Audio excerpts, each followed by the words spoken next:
I just sent out an extended list to Ed Perlmutter because I'm pretty sure Ed Perlmutter's not a Republican, and I don't think the Republicans are very trustworthy.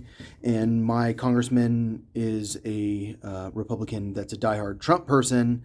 And if you're a diehard Trump person and then you're a Christian, it's like, yeah, I am not interested in trying to ask you for help. Anyway, so on the in this list, is my dad's the CEO of my dad's company, who my dad told me before he completely fell to Alzheimer's. Um, he told me that her husband is a Fed, and she's on the list. And what happened is I sent out like 1,400 letters or something like that, or 1,500 letters, and no one responded to me for months. And then suddenly my phone got cut off, and my dad's company always paid for my phone because I was one of the founders of my dad's company. I co-wrote like most of my dad's online education courses that he sold for a long time, and then my phone randomly got cut off. I tried to get my dad to let me call her, the CEO of my dad's company, and he wouldn't let me call her, and that's why I have a new phone number now. The thing about my dad is when he put her in charge, he was completely um, confused. Back then, I worked for the NSA. My dad never believed me that I worked for the NSA. My dad never believed me that I did anything. Like my dad never believed anything. Like he was at that point in his brain. And then my dad went and bought a gun, and I stole it from him because he couldn't find the door to the car. Like he's trying to open the door. He can't open the door. It's kind of like a second ago, he's like, I'm gonna go downstairs. He didn't go downstairs. He went into his bedroom, and it's like the other day he's gonna go to my neighbor's house because they've been getting mad at my dog for chasing a rabbit. And he's like, I'm gonna go talk to him. I told him, go for it.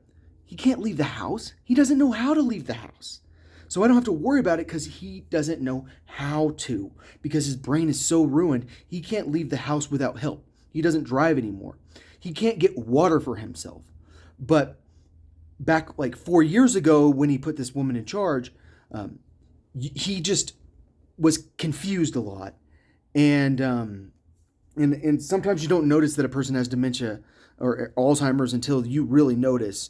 Now you could never miss it because he can't find his way around the kitchen. Um, he can't do anything. It seems like, and I tried to get him a pitcher of water, so that he can get his own water now because he can't get water. He has trouble getting it out of the cabinet. Back when he was suffering from Alzheimer's, that's when he put this person in charge. But I think that she is kind of the natural person to put in charge because she was the person that's been with him the longest, consistently. Because I didn't even work for him forever, and so that's why she became CEO. But it's just a really uncomfortable situation when your finances are so wrapped up in an undercover cop who's in charge of their business, in charge of your business, and then combine that with my mom, who maybe she's not an undercover cop. She sure seems like she wants me in trouble.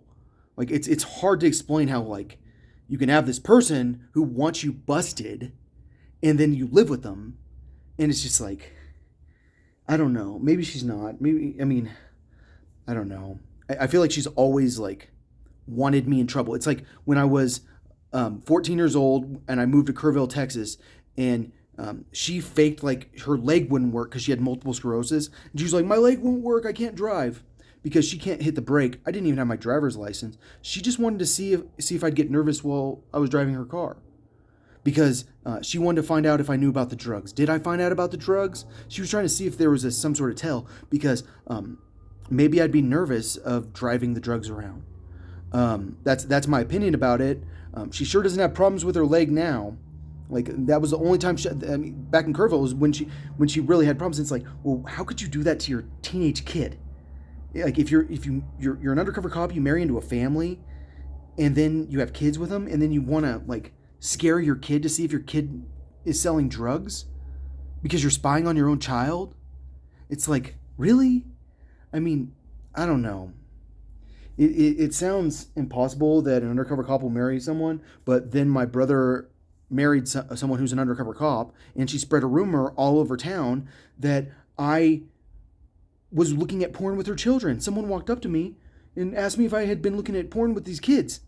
Like, can you imagine someone walking up to you and saying that, and you're like, what? How? How? And they're like, yeah, I didn't think you had. Because I mean, obviously, I'm not a pedophile, but they want people to believe you are, and then people will hate you, and it's just the way that undercover cops are. They want everyone to hate you, and that's just life. All right, I'm out of here. Talk to you guys later.